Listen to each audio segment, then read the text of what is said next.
Aabbo wergaban ku nahay dunidan aan joogno.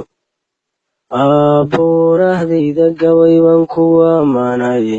Aabbow intaadii gashaan ku axsan faliye. Iloobi maa wanaagada haddaan ilka la igaynin. Adduunyadan dhex joogno idil ahaanteeda.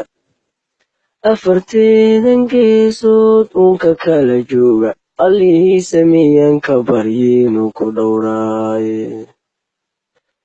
Ilmaha kolkii aan nahay oon wax garanaynin. Aayadaha qur-aankiyo xadiid lagu italeesho.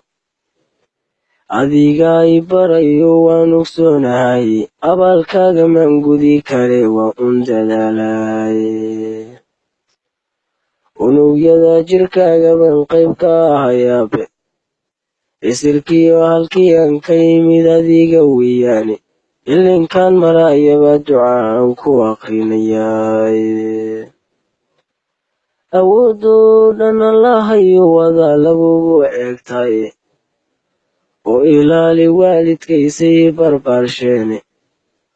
Asluubtiyo dhaqankii wanaabay igu dadaaleene. Itaalyari makhluuqan runtii laguma eedeeyo.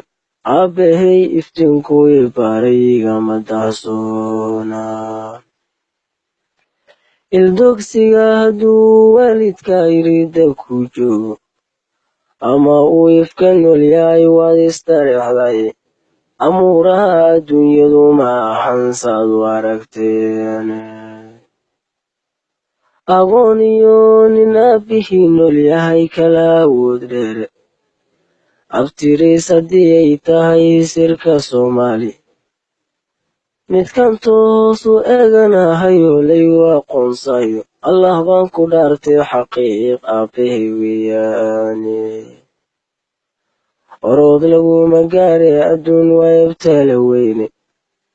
Adigoo haminayu durbaaba soo afgo'ayay. Ajashiisa ka gadaal ma jiro ruuxiya joogay. Aakhirana gurigii rasmiyoon ebid dhammaanayne. Allahayow hadday tahay adduun iminka aan joogno. Ama ay aakhiraba tahay eebba hortiisaye. Aabbahay Rabbiyo ku sii nolol ammaanaysan. Adigoo ka raaliya Rabbow aakhira joogo. Udgoonow rasuulkeeni Rabbow way ishaleelaane. Abuubakar Sidiiq iyo asxaabtii uu la jaar noqday. U hibeey ammaankii jannadon ebid ammaaniin.